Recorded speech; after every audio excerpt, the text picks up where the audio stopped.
They were stranded, cold, and completely alone in the wild.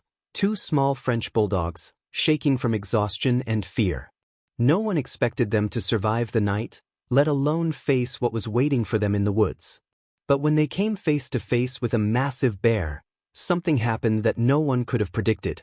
What followed would leave an entire rescue team speechless, and change how we see trust, instinct, and the power of unexpected alliances.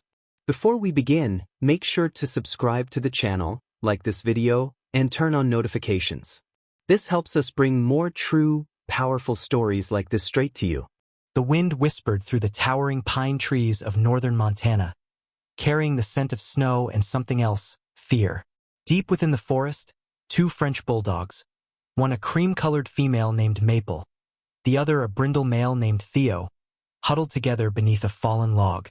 Their short coats did little to shield them from the cold, and their paws trembled as they pressed into the damp earth, trying to stay warm. Maple had a torn leash still clipped to her collar. Theo's tags jingled faintly when he shifted, alert to every snap of a twig. They hadn't meant to run this far. It had started as a walk in the woods with their owners, one of their favorite adventures, but something spooked them. The sound of distant gunfire, sudden and sharp. Instinct kicked in and they bolted. Hours had passed. No familiar voice had called them back. No scent led home. The sun had long dipped below the horizon, and the temperature was quickly dropping. Theo nudged Maple gently. She whimpered. They were hungry, tired, and far beyond the edge of their safe world. But just when hope seemed to be fading, a rustling noise froze them both. Footsteps, heavy ones, crunching through the underbrush with a pace too deliberate to be a deer. Theo raised his head. His ears perked, but he didn't bark. Instead, he moved slowly, stepping out from under the log into a moonlit clearing. Maple hesitated, then followed. And then they saw it. At the edge of the clearing stood a massive brown bear, its fur dusted with snow, breath fogging in the cold air. The animal paused, sensing them. For a second, it looked like it might turn away. But Maple took a shaky step forward. Then another, her tail tucked under, ears flat. She didn't growl, didn't run. Instead, she sat down, eyes locked on the bear's, and let out a soft whine. Theo followed, mimicking her posture. They weren't threatening. They weren't prey. They were asking. The bear tilted its head ever so slightly. It didn't charge. It didn't retreat. Instead, something unexpected happened. The bear let out a deep, low chuff. Not aggressive, but curious. Then, slowly, it moved to the side, revealing a hollow beneath a large tree where the ground was dry and shielded from the wind. And without another sound, the bear turned and walked away. Maple and Theo didn't hesitate. They scrambled into the hollow, curled up against each other, and for the first time since getting lost, they slept.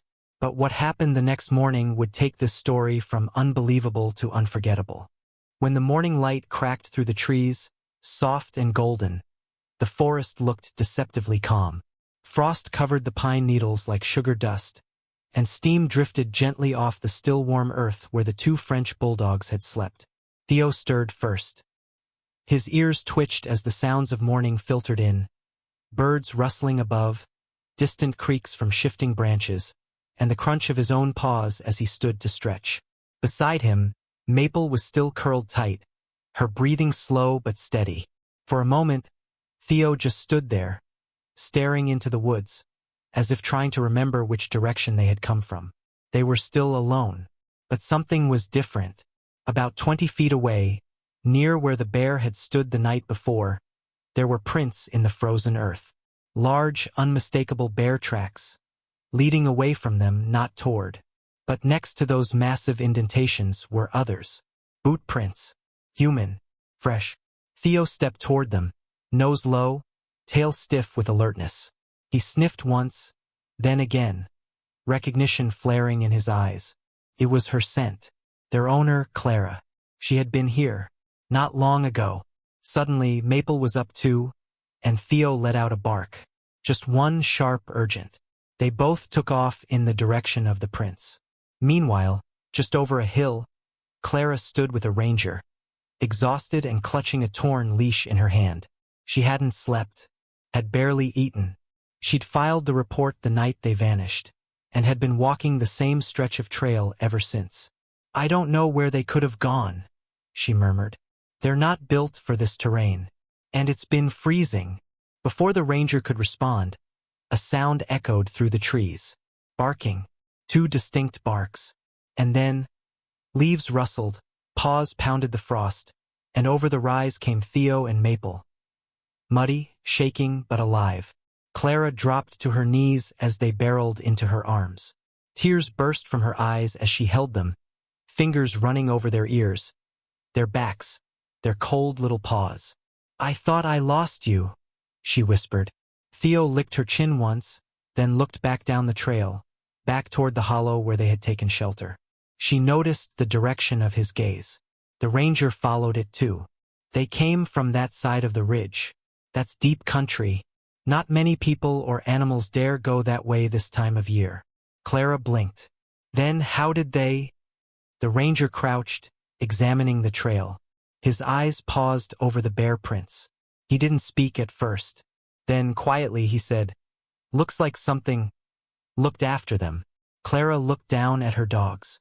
Both of them were pressed close to her sides, breathing steady, eyes calm. Theo's scarred paw rested gently on her knee. Maple leaned into her chest like she never wanted to move again. They had survived frost, fear, and the unforgiving wilderness.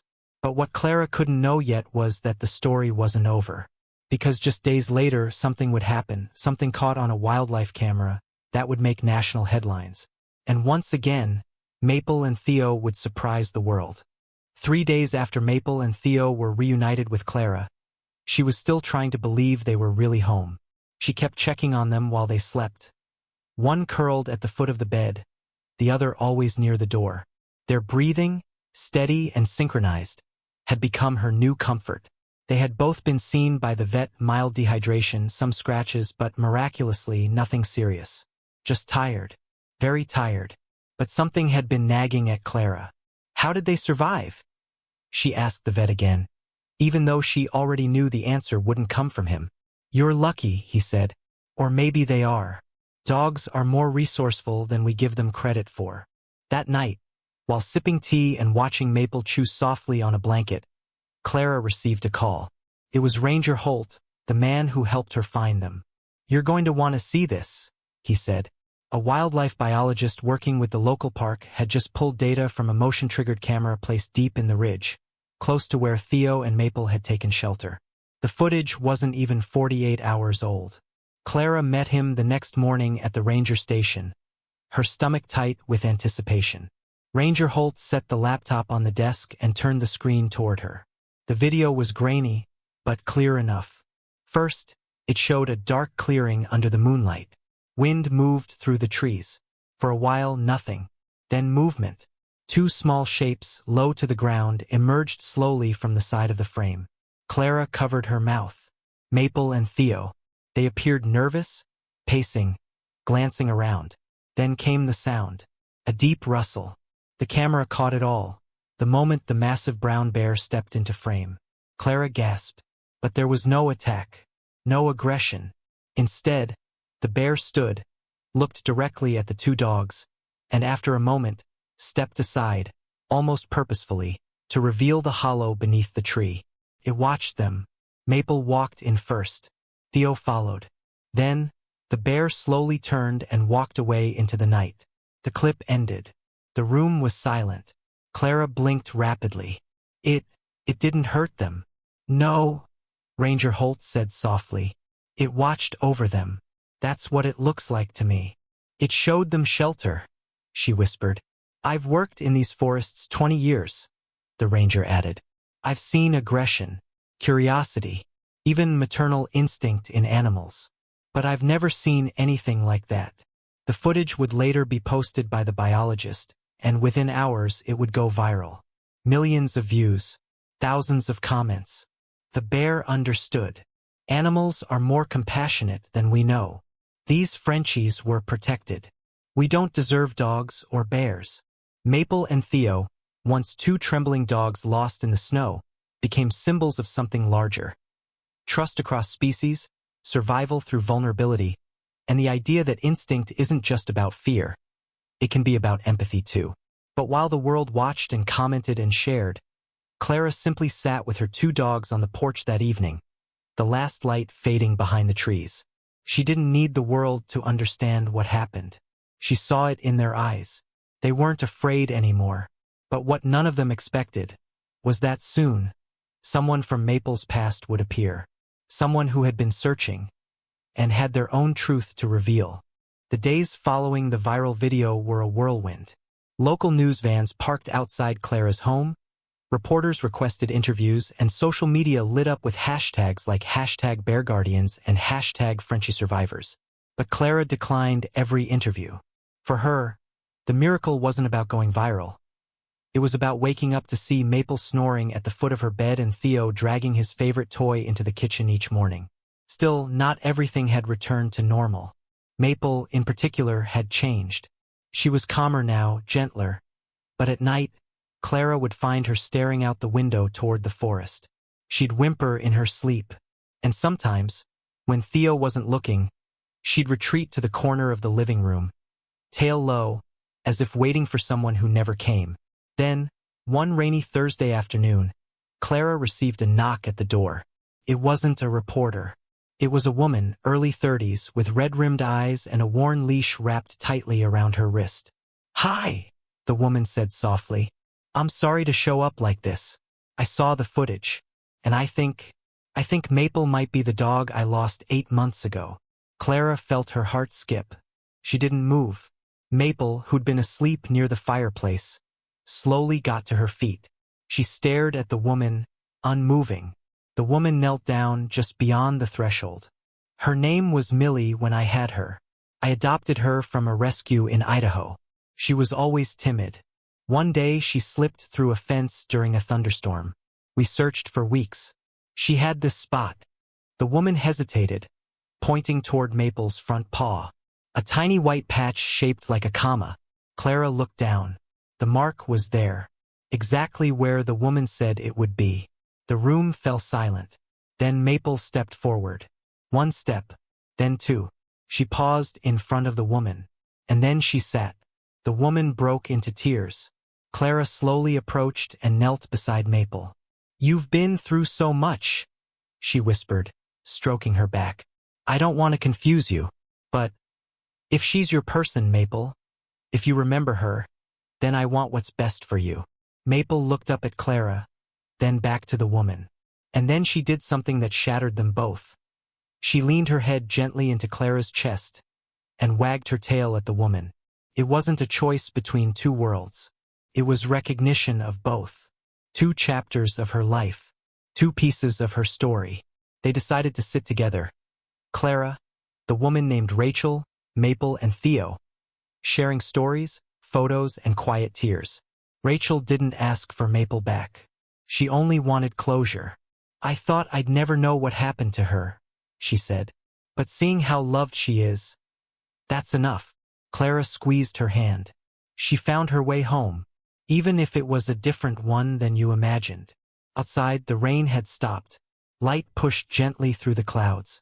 Inside, 2 French bulldogs, survivors of fear, cold, and time, lay sleeping side by side, no longer trembling. But far off in the forest, a new threat was rising. And soon Maple and Theo would face a moment where their loyalty and their bond would be tested like never before. It was just after dawn when Clara grabbed her backpack, ready for a short morning hike. The storm had cleared overnight, and the world outside her cabin felt washed clean. Pine-scented, crisp, and still damp underfoot. Maple and Theo, now fully recovered, followed eagerly. Their tails wagged in sync as they trotted alongside her, leashes clipped but loose. The forest had become their sanctuary, their shared healing ground. What once felt like a place of loss now felt like home. But 20 minutes into the trail, something felt off. Theo stopped first. His body tensed, ears straight up. Maple froze beside him. Clara noticed the change immediately and knelt between them. "What is it, guys?" Then she heard it too. A low groaning creak. Metal. Sharp and unnatural in the middle of the woods. Followed by a snap, then silence. Clara turned slowly, scanning the trees. That's when the ground gave way beneath her. A deep pit, covered by rotted brush and twigs, had been left hidden just inches off the path. Her foot went down first, then her body followed. She screamed as she fell, hitting the muddy bottom with a sickening thud. Pain shot through her ankle. She couldn't move. Above, Maple barked furiously, circling the hole. Theo ran back and forth at the edge, sniffing, pawing at the earth. Clara's voice trembled. "It's okay. Go get help. Go." But they didn't leave. Theo stood tall at the edge, barking into the trees. Loud, deliberate, rhythmic. Almost like a code. Maple joined him, then ran a few feet down the trail, paused, and barked again. That was when luck, or maybe loyalty, intervened. A local trail runner named Brian was out for his morning jog. He wasn't expecting to see two small French bulldogs sprinting toward him, barking wildly. At first, he thought they were lost until Maple turned, ran back a few steps, then looked over her shoulder at him. Brian followed, fast. Minutes later, he spotted the edge of the hole, and Clara's voice. "Down here. Please help." It took a rope from his pack and a call to the local fire station. But an hour later, Clara was safely out of the pit, ankle sprained but otherwise unharmed. She held both dogs in her arms, trembling. "You didn't leave me," she whispered. The rescue captain watched with a raised brow. "They found someone? Out here? Frenchies." Brian chuckled. "They didn't just find someone. They led me. They saved her." Word spread quickly. First local news, then national outlets picked it up. The French bulldogs who found a bear and saved a human. From lost to lifesavers, Theo and Maple's story isn't over yet. But fame wasn't what Clara cared about. What mattered to her was something she couldn't put into words. It was the moment Theo refused to leave the edge of the pit. The way Maple looked back to make sure the stranger was following. The fact that when she was the one in danger, they became the rescuers. And in just a few days, an invitation would arrive. One that would bring them to a place neither Clara nor the Frenchies ever expected to go. A live television studio, a national audience, and a moment that would reveal just how far this story could reach. The letter came in a sleek white envelope, stamped with a gold logo and a name Clara instantly recognized. The Morning Hour, one of America's biggest live TV shows. Inside was a personal invitation. "We'd be honored to feature you, Maple and Theo, as part of our Animals Who Saved Lives Week. Flights and accommodations covered. Millions of people need to hear your story." Clara sat in silence, rereading the letter with Maple curled up at her side and Theo watching her from across the room. She didn't care about fame, but something about the opportunity felt right. It wasn't just about them anymore. It was about sharing what courage, love, and loyalty really looked like, in the shape of two small French bulldogs who had beaten every odd. A week later, they arrived in New York City. Maple had never seen so many lights, so many cars, or so many people stopping to point and whisper, "Are those the dogs from the bear video?" Even walking into the studio felt surreal. Makeup artists, camera operators, producers, they all seemed to know Maple and Theo by name. Backstage, Clara kept the dogs close. They wore soft blue harnesses embroidered with their names. A handler knelt beside them, smiling. They're naturals, calm, alert, like they know this matters. Clara nodded, rubbing Theo's ears. "They always know." And then the producer gave the cue. "You're live in 5, 4, 3. The lights hit. The host, a tall woman in a red blazer with a radiant smile, welcomed viewers to the segment. Today's heroes may be small, but their hearts are enormous. Meet Maple and Theo, the French bulldogs who not only survived the wilderness, but went on to save the life of the woman who rescued them. Clara was calm until they showed the footage. The audience watched in stunned silence as the video played. Maple and Theo in the clearing with the bear, then leading the man to the pit, then Clara being pulled up, tear-streaked, embracing them. When the video ended, the host leaned in. "Clara, you said something in that moment. Right after you were rescued. You whispered, "You didn't leave me." Can you tell us what that meant? Clara looked down at Maple, then at Theo. Her throat tightened. It meant they remembered everything they'd been through. Abandonment, fear, getting lost, nearly freezing. They could have run from it, but instead, they stayed. They saved me. They chose to stay, just like I chose to keep them. The host dabbed her eye. The crowd erupted in applause. But just as the segment was wrapping up, something unexpected happened. The show's producer stepped onto the stage, holding a letter. He handed it to Clara. "I'm sorry to interrupt, but we received this just this morning, from a wildlife researcher stationed not far from where Maple and Theo were found. He wanted you to have it." Clara opened it cautiously. Inside, a simple handwritten note read, "The bear is still being monitored. She returns to the same hollow every night. Sometimes she brings food. She lies down and waits. I believe she's waiting for them." Clara blinked through tears. The audience sat in still silence. The host placed a gentle hand on her arm. "Seems your story has more chapters left to tell." Clara nodded, holding Theo and Maple close. "It always does." But just as they stepped off stage, a call came in from Rachel, the woman who once lost Maple. She'd seen the segment live, and this time she wasn't calling for closure. She was calling because she had found something. Something buried in Maple's past that could shake everything Clara thought she knew. It was late evening by the time Clara returned to the hotel room in New York City.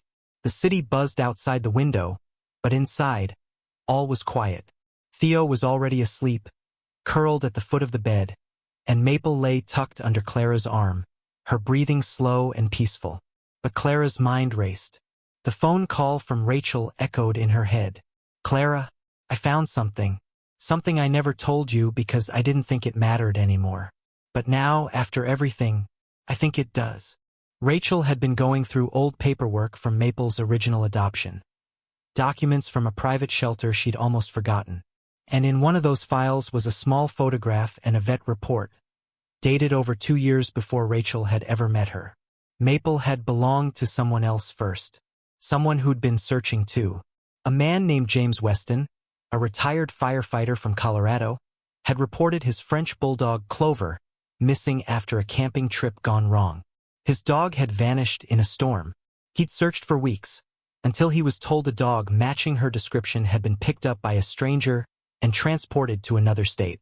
But by the time James reached the shelter, the dog was gone. Adopted. Her trail ended. Or so he thought. Rachel found James. He still had the same number. And when Rachel told him about the footage, the bear, the national TV appearance, he quietly cried. "That was her," he said. "That was Clover." Now he was driving to New York. Clara sat on the edge of the bed, Maple's head resting in her lap. Her fingers traced the spot of white fur on her paw, the comma-shaped mark that started it all. The next morning, in the hotel's quiet courtyard, James arrived. He was in his early 60s, worn hands, tired eyes, and in his coat pocket, a small chewed leather tag, Clover, engraved in silver. When Maple saw him, she froze. For a moment, Clara held her breath. Maple tilted her head. Then slowly, gently, she stood and walked toward him. She stopped inches from James, looked up, and leaned into him. His knees buckled as he sank to the ground, hugging her tightly. "Clover, baby girl, I never stopped looking." Clara's eyes stung, but she didn't cry. Instead, she watched, quiet, steady. After a long moment, Maple turned her head, looked back at Clara, then licked James's face and wagged her tail. It wasn't a goodbye. It wasn't confusion. It was peace. They spent the morning together. James, Clara, Theo, and Maple, sitting in the sun, telling stories from 2 different lives that somehow belonged to one dog. And then James looked at Clara. "She's not mine anymore," he said quietly. "She chose you, and you chose her when no one else would. That kind of bond, it doesn't get broken." Clara swallowed hard. "Are you sure?" James smiled. "I didn't come to take her back. I came to say thank you, for loving her, for saving her, for letting her be more than just lost. That night, as they boarded the plane home, Maple curled up under Clara's seat, Theo beside her, and Clara whispered, just loud enough for them to hear, "You weren't just rescued, you rescued me too." The story of Maple and Theo wasn't just about survival or even about a bear in the forest. It was about how love finds its way, even through broken trails, bitter cold, and lost time. It was a story that reminded the world, even the smallest dogs can leave the biggest prints on our hearts. If this story touched your heart, subscribe to the channel and leave a like. Share it with someone who believes in second chances. And let's keep spreading stories of courage, connection, and hope.